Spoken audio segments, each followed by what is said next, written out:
Olá. Hoje a gente vai mergulhar num material que, à primeira vista, parece uma daquelas partes mais secas de um texto antigo, sabe? Um censo. Totalmente. Uma lista de nomes e números. Exato. Estamos falando do capítulo 2 do livro de Números. Só que as nossas fontes, que são bíblias de estudo cheias de notas, de diagramas, elas sugerem que isso não é só uma contagem de pessoas. Não mesmo. É quase um projeto de engenharia social.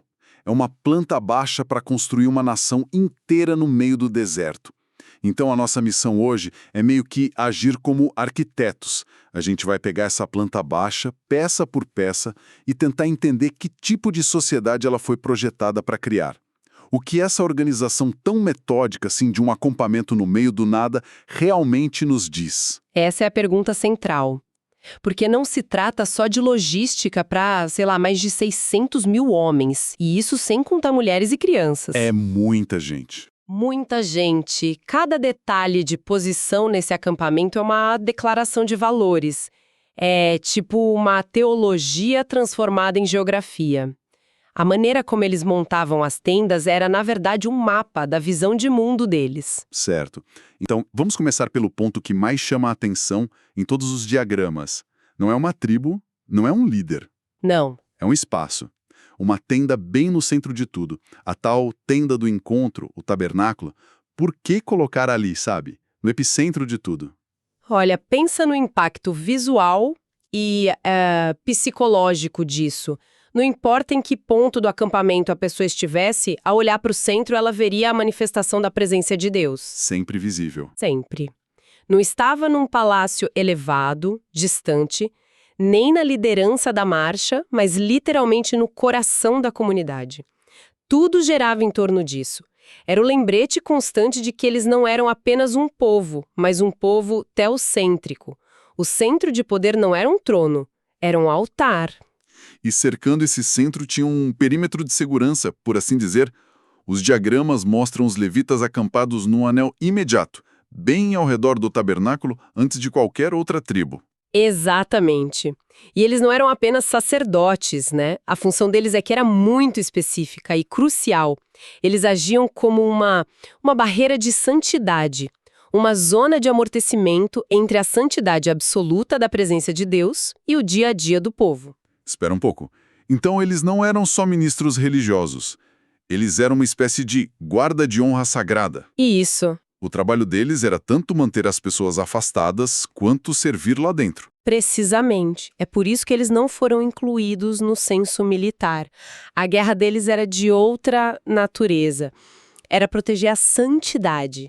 Se alguém não autorizado se aproximasse demais, violaria esse espaço sagrado, e as consequências podiam ser, assim, desastrosas para toda a comunidade. Eles eram os guardiões da fronteira entre o sagrado e o profano.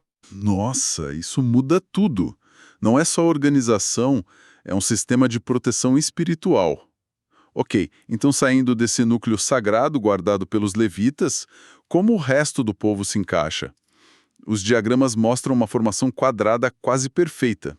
Sim, e essa formação não é um acaso. Uma nota em uma das nossas fontes até menciona que a estrutura é muito parecida com acampamentos militares da época. Ah, é.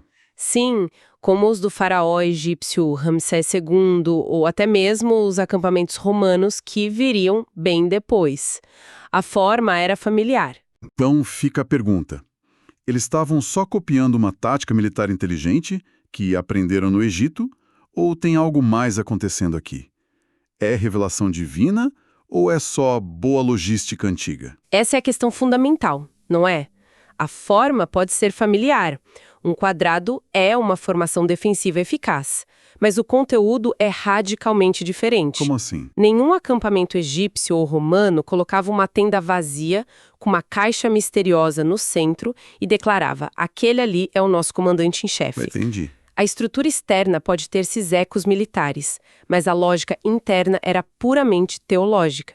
Estavam usando uma linguagem militar para expressar uma verdade espiritual. Ok, então vamos entrar nos detalhes dessa estrutura. O acampamento era dividido em 4 grandes blocos, um para cada ponto cardeal. Vamos começar pelo leste, a entrada principal do tabernáculo. Quem ficava lá? Leste, na posição de maior honra, de frente para a entrada do santuário e na direção do sol nascente, ficava a divisão liderada pela tribo de Judá. Junto com eles estavam Issacar e Zebulon. E os números aqui são absurdos. Só essa divisão do leste tinha 186.400 homens prontos para a guerra. É um exército. Isso, por si só, já é um exército gigantesco. Mas vamos comparar. Olhando para o lado oeste, a divisão de Efraim, com Manassés e Benjamim, tinha 108.100 homens. É uma diferença enorme, de quase 80.000 soldados. Uma observação fantástica. Tem um desequilíbrio de poder claro aqui. Isso foi intencional. A porta da frente do acampamento recebia a maior parte do exército de propósito. Com certeza. A posição de Judá não era só simbólica, era estratégica. Eles eram a primeira linha de defesa e a vanguarda. Essa proeminência geográfica já prenunciava o futuro de Judá como a tribo da realeza, de onde viria o rei Davi, por exemplo. A própria planta do acampamento já estava contando uma história sobre o futuro da nação. E as outras duas divisões, o sul e o norte. Ao sul ficava a divisão de Ruben, com Simeão e Gade, somando ali uns 151.450 homens, e ao norte a divisão de Dan, com Azer e Naftali, que formavam o segundo maior contingente. O segundo maior. Sim, com 157.600 homens. Nenhum grupo era pequeno, mas a distribuição de forças era claramente assimétrica. E proposital. Eu não consigo deixar de imaginar como era ser uma pessoa comum ali. Você acorda de manhã, sai da sua tenda e, não importa para onde olhe, você vê a coluna de nuvem ou de fogo no centro. Exato. No meio do seu bairro, constantemente lembrando quem está no comando. Sua identidade era definida pela sua localização em relação àquele centro. Exatamente. Era engenharia social através da geografia. Ao dar a todos uma posição fixa em relação à presença de Deus, a mensagem era clara. Você pertence a este lugar, esta é a sua tribo, e aquilo no centro é o que nos une. Certo. É uma solução poderosa para o caos de ser uma nação de refugiados sem terra. Estava criando ordem e identidade do zero. Ok. Essa organização toda faz sentido para um acampamento fixo, uma cidade estática. Mas eles eram nômades. Pois é. Tinham que desmontar, empacotar e mover essa cidade inteira. A gente está falando de talvez 2 milhões de pessoas no total, através de um deserto. Como é possível fazer isso sem que tudo vire um caos absoluto? Então, a resposta está na ordem de marcha, que é tão meticulosamente detalhada quanto a ordem do acampamento. A lógica era a mesma: proteger o centro sagrado a todo custo. Não era uma debandada, sabe? Era uma procissão coreografada e militarizada. E quem é na frente? Imagino que é a divisão mais forte.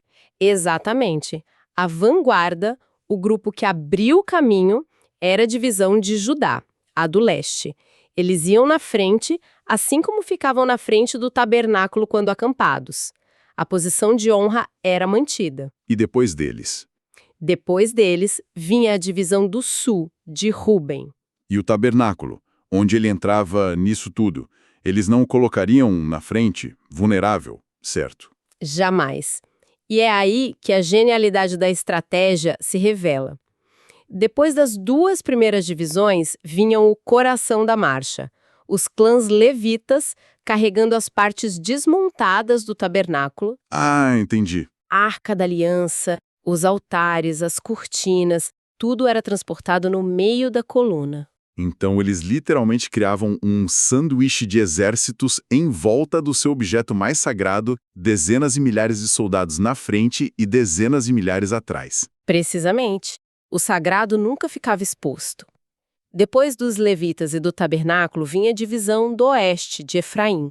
E, por fim, fechando a marcha, vinha a retaguarda. E a retaguarda é crucial, né? É a posição mais vulnerável a emboscadas, ataque surpresa. Quem eles colocaram lá? E aqui está outro detalhe brilhante. Eles não colocaram o grupo mais fraco na retaguarda. Eles colocaram a divisão de Dan, do norte, que era a segunda maior força de todo o acampamento. Nossa. Mais de 157.000 homens formavam uma muralha humana massiva na parte de trás da nação. Eles transformaram a posição mais vulnerável em uma das mais bem defendidas. Isso é pensamento defensivo de altíssimo nível. Então, tanto parados quanto em movimento, a prioridade absoluta era a mesma: ordem, disciplina e a proteção da presença de Deus no centro de tudo. Isso. A santidade permanecia segura no coração da marcha, assim como no coração do acampamento. A organização era um reflexo consistente da teologia deles. A estrutura não mudava, ela só se tornava móvel. Era uma nação santuário em movimento. Então, vamos juntar as peças. O número total que as fontes nos dão é de 603.550 homens de guerra. É um número impressionante. Para colocar isso em perspectiva, é um número maior do que todo o pessoal ativo das Forças Armadas do Brasil hoje. E eles estavam tentando mover e sustentar essa força, mais suas famílias, num deserto. A escala logística é quase inimaginável. E é por isso que o texto repete os números e os nomes de forma tão exaustiva. Não é má redação, é ênfase. O autor quer que o leitor sinta o peso, a escala do que Deus estava organizando. Faz sentido. E no final, a conclusão que o texto apresenta é a chave de tudo. Os filhos de Israel fizeram conforme tudo que o Senhor ordenara a Moisés. Assim acamparam e assim marcharam. Ou seja, o ponto não é só o quão brilhante era o plano, Não. mas o fato de que um povo inteiro, massivo e diverso, obedeceu a ele nos mínimos detalhes. A ordem no acampamento era a prova física da obediência do povo. Exato. Se a gente pensar no propósito de tudo isso, ele se desdobra em 3 camadas. Tinha um propósito militar, claro, transformar um bando de ex-escravos num exército coeso, pronto para a jornada e para a conquista. Certo. Tinha também um propósito social, dar a cada tribo, clã e família um lugar, uma identidade, um senso de pertencimento. Ninguém estava perdido ou à deriva, sabe? Mas o mais importante, a camada mais profunda, era a teológica, certo? Sem dúvida. O objetivo principal era o reforçar visualmente, a cada nascer do sol, que Deus era o rei e o comandante supremo que habitava no meio deles. A ordem, a disciplina, a santidade do acampamento eram um reflexo do caráter do Deus a quem eles serviam. A estrutura física deles era um sermão diário sobre a soberania e a centralidade de Deus. Recapitulando, então, o que parecia ser uma simples lista de censo acabou se revelando uma planta baixa incrivelmente sofisticada para a construção de uma nação Exatamente. espiritual. Uma estrutura militar em 4 partes que comunicava ordem, propósito, identidade. E, no fim das contas, um povo inteiro sendo moldado, tanto em sua formação estática, quanto na sua marcha dinâmica, pela disciplina e pela ordem divina. E isso nos deixa com uma reflexão final, sabe? Algo que as fontes nos mostram na planta baixa, mas que nos convida a imaginar. A gente tem um mapa incrivelmente detalhado da organização externa do acampamento. Certo. Mas como essa estrutura física, tão rígida e simbólica, teria moldado a organização interna das pessoas? Como era o dia a dia de alguém que acordava sabendo o seu lugar exato no mundo, sua distância precisa em relação à presença manifesta de Deus? Será que essa ordem externa tão visível acabava por criar uma ordem interna? Uma maneira diferente de enxergar a si mesmo, sua família, sua comunidade no grande esquema das coisas? Essa estrutura no chão, será que ela moldava a estrutura da mente e da alma?